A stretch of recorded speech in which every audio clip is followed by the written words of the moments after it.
Amor e adultério.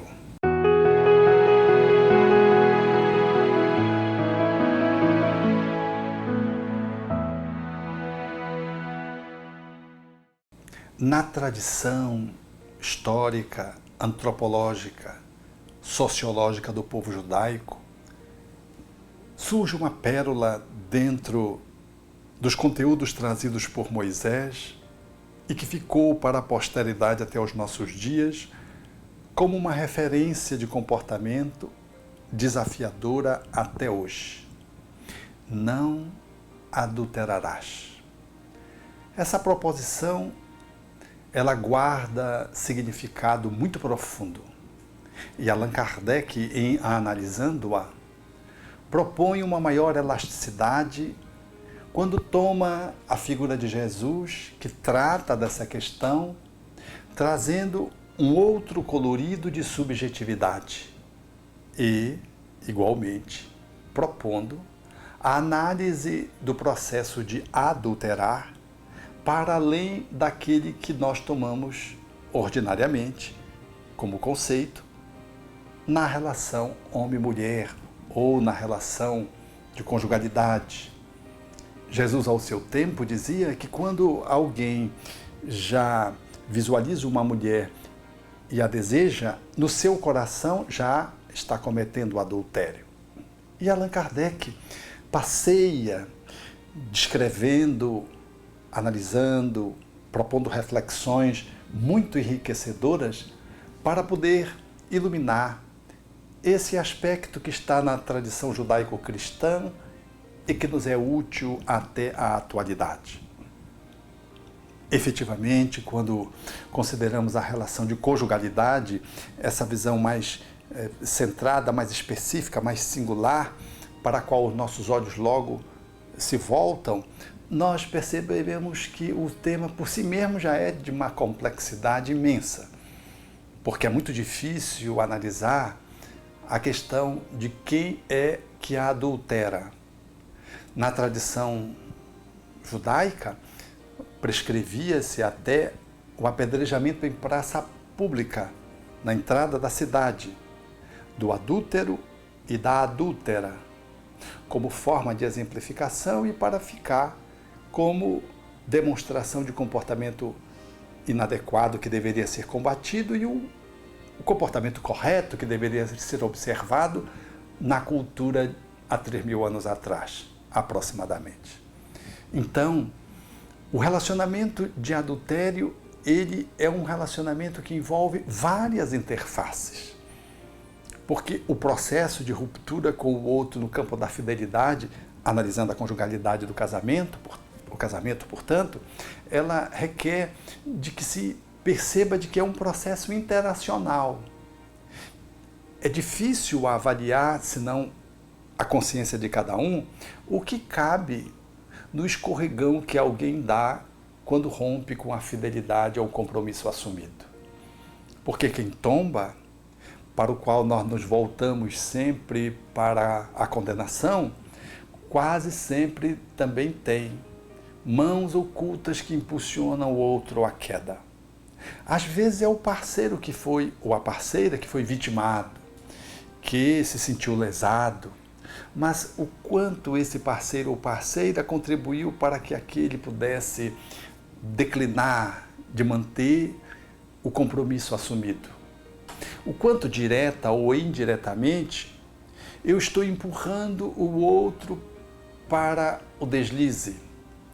O quanto a atitude de irresponsabilidade do outro em relação ao compromisso assumido, o quanto eu tenho de contribuição no campo de poder ser um agente de fermentação disso. Porque olhar unilateralmente é uma apreciação sempre muito precária, muito pequena. Porque relação é relação. Ninguém num relacionamento vence sozinho. Um relacionamento saudável não é por conta de A ou de B, é por conta de A e B, que consegue elaborar um relacionamento rico, profundo, guardando fidelidade, um acasalamento crescente. Então, quando alguém escorrega, tem que se avaliar como é que era a relação, como é que ela se constituiu, em que bases, como é que ela estava se desenvolvendo, quem é que estava trazendo o que para a relação, eram tóxicos ou eram fertilizantes para a árvore do casamento? Quem é que trouxe as pragas? Quem é que depositava na relação ácidos? Quais eram, portanto, as sombras que encobriam e impediam a árvore do casamento de poder fazer a sua fotossíntese da conjugação amorosa? Enfim, como eu me posicionei em relação ao outro e o quanto, junto com o outro, eu sou corresponsável. Às vezes quem cai é mais vítima do que efetivamente aquele que se ficou na posição do lesado. É natural que você que está me ouvindo deve estar achando isso um absurdo, na medida em que fica claro que quem declinou, quem traiu, o homem ou a mulher, esse é o culpado. Essa é uma análise simplória. Uma análise que apenas busca, mediante um ajuizamento superficial, encontrar um culpado para estabelecer a condenação, a execução e finalizar de forma muito estreita e superficial um processo de adultério dentro de um casamento. Quando ampliamos, nós vamos perceber que cada um traz a sua cota. Quando percebemos, vamos analisar que cada um também tem uma história de vida e cuja relação, que hoje se mostra frágil, ela também vem como exemplos de maus exemplos na história de um, de outro, de ambos, dos pais, das famílias de origem, e que muitas vezes nós trazemos para o nosso relacionamento conjugal e para a família que construímos muito das nossas deficiências dos nossos pais, que por sua vez dos nossos avós. Há uma interação e há um processo de importação de mandatos e de comportamentos distônicos, negativos, que nós nem nos damos conta porque eles são inconscientes, eles vêm conosco pelo processo da educação e nós somos adultos às vezes tão imaturos, tão inconsequentes, às vezes um pouco menos do que os nossos pais o foram. E nós nem sabemos que herdamos deles mandatos negativos, scripts psicológicos extremamente reduzidos que desaguam num relacionamento, no seu empobrecimento, às vezes no relaxamento, no achincalhe, na desqualificação, no assédio moral, na violência sutil e que, por último, resulta às vezes num processo de traição sexual propriamente dito. Há uma história tão grande, tão profunda, que quando nós vamos aprofundando, é muito difícil eleger um culpado. Então, como é que se pode aprofundar isso? Vejamos no próximo bloco.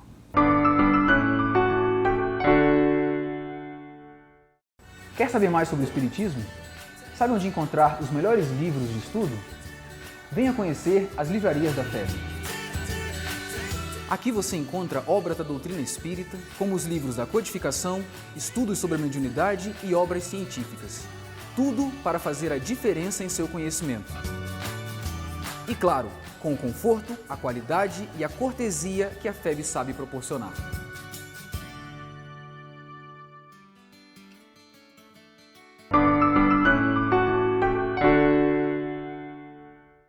Portanto, Jesus tinha razão no seu tempo, quando trouxeram uma mulher que foi encontrada cometendo o ato de adultério em flagrante. Mas vejam, não trouxeram outro. Se foi em flagrante, tinha um outro. A lei mandava apedrejar os dois. Por que trouxeram só a mulher? Já era injusto. Aonde estava o marido da mulher? Qual foi a contribuição para que aquela mulher cedesse? Aonde estava a contribuição da sedução do outro? Esse processo era tão intricado e os judeus à época pegaram-na para tentar encurralar Jesus, que propuseram-lhe de que ele deveria então expressar se deveria se apedrejá-la ou não. Era na verdade uma cilada, porque o que ele dissesse, eles teriam motivos para enxovalhá-lo. Se dissesse apedreja, ele estava sendo a favor da pena de morte. Se ele dissesse não, Ele estava ainda contra Moisés. Era, na verdade, uma sinuca. E Jesus se sai com aquilo que é o que precisamos fazer hoje no aprofundamento das análises. Ele diz: aquele que está sem erro, seja o primeiro a tirar a pedra. É interessante porque não fica ninguém na praça. Todos vão embora. A começar pelos mais velhos, porque tinham mais errado. Depois os mais novos. E ficou ele e a mulher. Quando nós fazemos essa reflexão, nós vamos avaliar de que efetivamente todos temos culpa, todos temos responsabilidades. Se não no adultério conjugal, temos outras formas de adulterar, porque o adultério está no sentido muito amplo. E de que aqueles homens pegaram aquela mulher para pato, como se diz coloquialmente, para boi de piranha. Queriam depositar nela todas as suas mágoas, as suas raivas. Na verdade, aquela mulher era vítima muitas vezes. E aqueles homens, aquela população, ao invés de olharem-se para si próprias, aquelas pessoas, elas colocaram a mulher, que era uma forma de poder colocar toda a sua raiva, que tinham de si mesma, numa pessoa que era a culpada e deveria ser a condenada e a executada. Mas quando Jesus propõe psicoterapeuticamente a reflexão, então, quem tem erros seja o primeiro a tirar a pedra. Todos começaram a refletir que tinham erros, talvez mais graves do que aquela mulher ou igual, e todos não se sentiram com autoridade para apedrejar aquela mulher. Todos se sentiram que estavam sendo parte daquela mulher, de que no comportamento daquela mulher tinham suas culpas também ali depositadas, projetadas, de que na verdade todos ali efetivamente eram culpados, de que todos estavam no mesmo lugar comum do ser humano que erra e acerta por ensaios. E é curioso o que Jesus diz: eu também não te condeno, quando se viu a sós com a mulher. Mas ele não diz assim: você é inocente, você não errou. Não diz isso, ele diz apenas: vai e faz de um jeito diferente, não tornes a errar, caracterizando profundamente de que aquela mulher não tinha agido de uma forma que fosse ecológica para o seu equilíbrio e que, portanto, dentro dessa perspectiva, ela precisava rever o seu comportamento, rever a sua análise para poder agir de uma forma diferente, a fim de que ela não sofresse, não é não ser julgada pelos outros, ela não se pudesse se inculpar. Esse olhar de Jesus, efetivamente, ele é próprio, profundo, porque ele levanta a mulher e diz que ela deva ir, que ela deve avançar, de que ela não deveria ficar paralisada no remorso, na culpabilidade tóxica, de que ela deveria seguir. Essa análise é formosa, porque não é da cumplicidade com os erros, mas também não é do juiz que julga, sentencia e executa uma pessoa. Nós não precisamos de juízes, nós temos a própria consciência. Precisamos de braços amorosos para que o amor que está oculto em nós possa se manifestar e ter passagem, assumindo as responsabilidades dos nossos próprios atos e fazendo as correções e os aprendizados necessários. Há alguns mais simples, outros mais complexos, mas a destinação do ser humano é sempre aprender, é sempre crescer, mesmo que ele se equivoque de uma forma muito grave. Mas o ser humano foi feito para ser feliz, para poder se iluminar. E quando ele comete um erro na área da conjugalidade ou outra, qualquer que seja a área, o importante dele é se levantar e ir, como diria Jesus. E não fazer daquele mesmo jeito, não voltar a pecar. Pecar, a palavra significando etimologicamente, dentro da concepção grega, hamartia, alvo.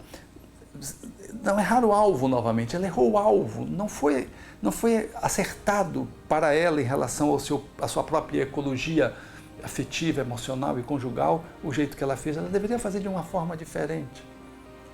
Isso que ele diz a ela, ele diz à humanidade inteira dos nossos dias, que na praça pública da própria consciência se sente que errou aqui e ali e que se precisa se rever para levantar-se da culpabilidade imobilizante e fazer o aprendizado saindo numa jornada de autorrecuperação a fim de marchar na direção do seu processo iluminativo.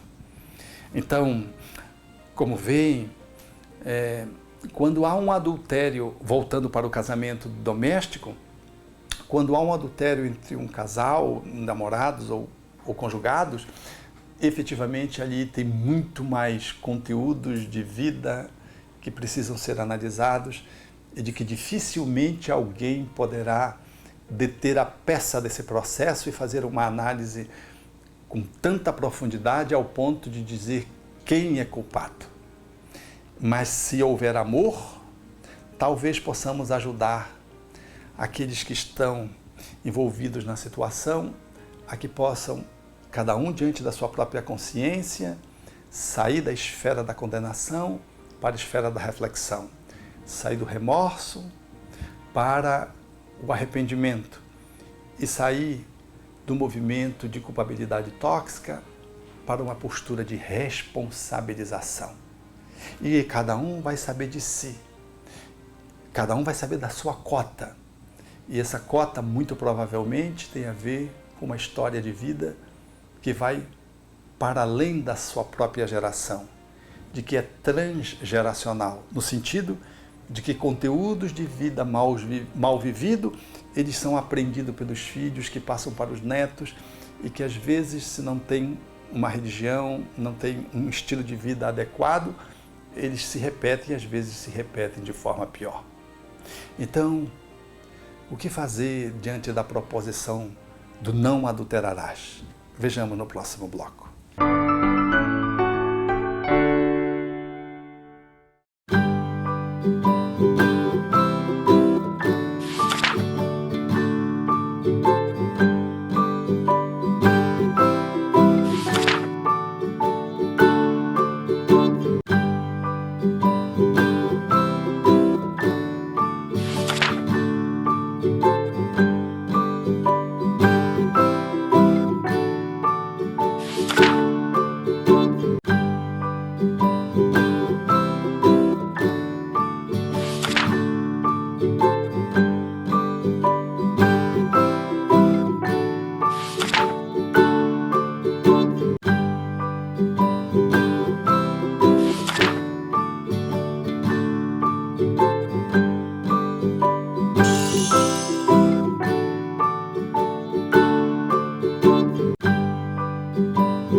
Por isso, caros amigos e amigas, não adulterarás ecoa até os nossos dias. E a fala de Jesus do adultério, quando se faz dentro do coração, mesmo que não numa ação, já é uma reflexão para que possamos avaliar as nossas disposições internas. Mas, segundo a análise kardeciana, muito para além dos aspectos afetivo-emocionais que envolvem uma conjugalidade, uma dupla afetiva.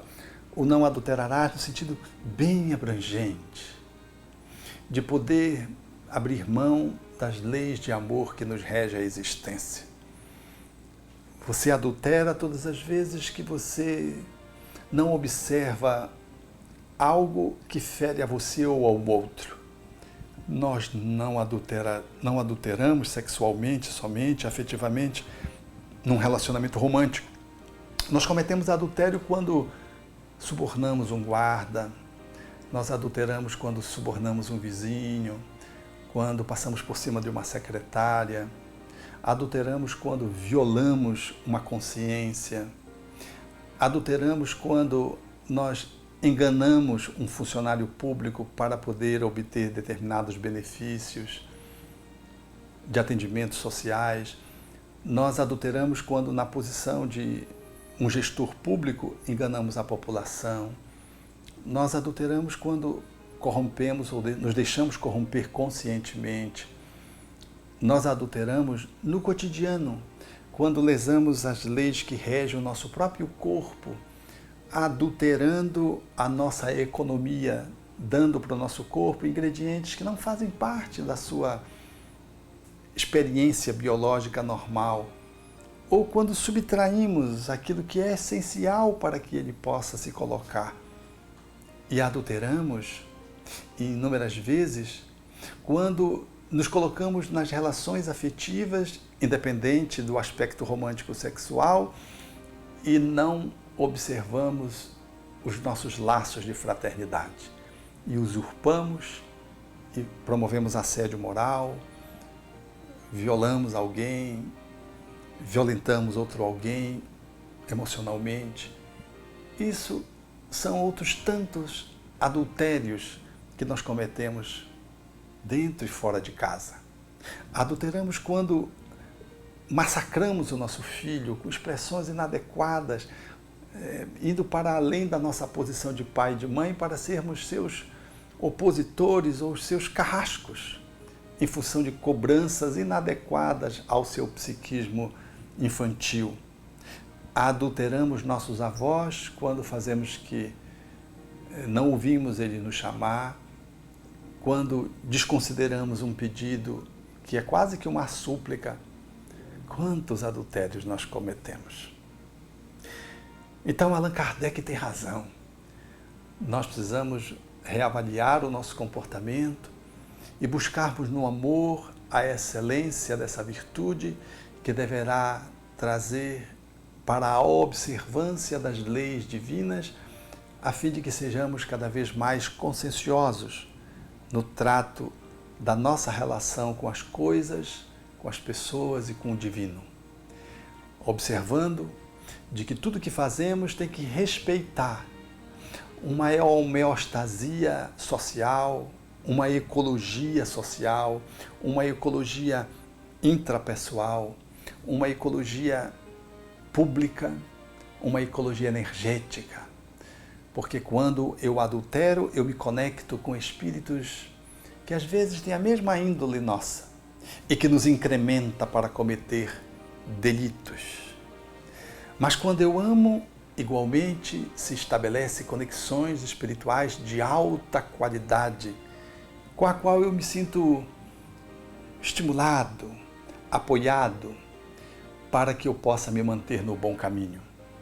E quando eu faço isso, essas nobres entidades, percebendo que o amor passa a reger a minha vida, elas passam a nos inspirar para que possamos cometer menos delitos, entre aspas, nesses nossos ensaios do cotidiano, para que a gente possa adulterar menos e poder cada vez mais amar mais. Amar o nosso filho, nosso avô, nosso irmão do trabalho, nosso viandante da via pública, nosso companheiro de religiosidade, o nosso irmão que está do outro lado do planeta cometendo crimes, enfim, até aquele que num relacionamento afetivo e amoroso cometeu um delito e fracassou no compromisso da manutenção da relação e cometeu uma traição. Até esses. Pelo exercício de uma amorosidade crescente, nós vamos nos gabaritando e tendo as chances de poder perdoá-lo, perdoá-la, perdoando a nós mesmos, porque já sabemos que ninguém cai sozinho. E nessa atitude de amorosidade, o epicentro da ocorrência infeliz deixa de ser a mulher, a culpa, o remorso, o escândalo, para ser o amor, que passa a ser a compreensão, a compaixão, o perdão, a nova oportunidade que se abre. Esse é o nosso grande desafio, na observância desse mandamento que vem lá de longe, e que antes que ele se faça externamente, Jesus já dizia que no nosso coração, quando acontece, nós já estamos energeticamente num processo de adulteração das nossas energias psíquicas. Antes que a gente cometa um ato, psiquicamente a gente já está atrapalhado. E ele nos chamava, portanto, para além da atitude, observar o que vai na intenção, no nosso íntimo, na nossa subjetividade, a fim de que pudéssemos abortar um crime que poderá ser cometido se houver vigilância, atenção. E preventivamente seremos capazes, pelo amor, de evitar que essas ocorrências, com todas as suas consequências negativas, se dê. E seremos um exemplo de bom exemplo, porque o amor terá marcado a sua posição e terá aberto passagem para que o ser humano continue a sua jornada evolutiva na direção do divino.